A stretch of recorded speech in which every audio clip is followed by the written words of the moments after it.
Hi everybody, it's Dr. Magnifico from jaredsvillevetandpodly.com. This is Truman. He was a neuter today. He's a little older. He's a Great Dane. There's a lot of discussion about kind of waiting a little while to neuter guys because we want the giant breeds, especially all their joints and all their bones to kind of get to their adult size before we neuter early. So we're tending to do that at this clinic for the giant breed. So he's about a year old and we just neutered him. The incision for what I do for a neuter is called a pre-scrotal. So this is the scrotum. Both testicles were in here. I advance the testicles and then do a pre-scrotal incision. I just finished with his neuter, so this is the pre-scrotal incision. And then this is the scrotum.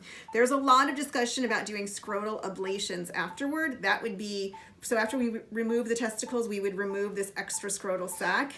The longer you've had testicles, the bigger that scrotal sac gets and kind of the more that skin stretches. So some of the guys have really enlarged scrotums, and then I think a scrotal ablation is a good idea. For him, he really did not have very big testicles and he really did not have a big scrotal sac. So this is what he's going home with. Over time, so the next couple of months, that skin will kind of, now that gravity's not pulling down on it, it will kind of, suck it back in or tighten it back up. And he probably will have nothing but a very small scrotal sac. Some of the guys that get neutered later in life, so especially the rescues who are neutered at 5, 6, 8 years old, they will have this, we call it this pancake, it's a terrible term, but really this kind of flaccid piece of skin. You know, lots of people cosmetically don't like it, so we talk about removing it there.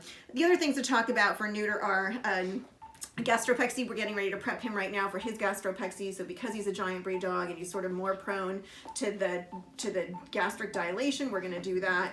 It's not going to do anything about the torsion. It will stop the torsion, but it's not going to really stop the dilation. So it's something to talk about. The extra cost going into the abdomen, for us it adds about $400, but because he's already under anesthesia, we're going to do that for him now.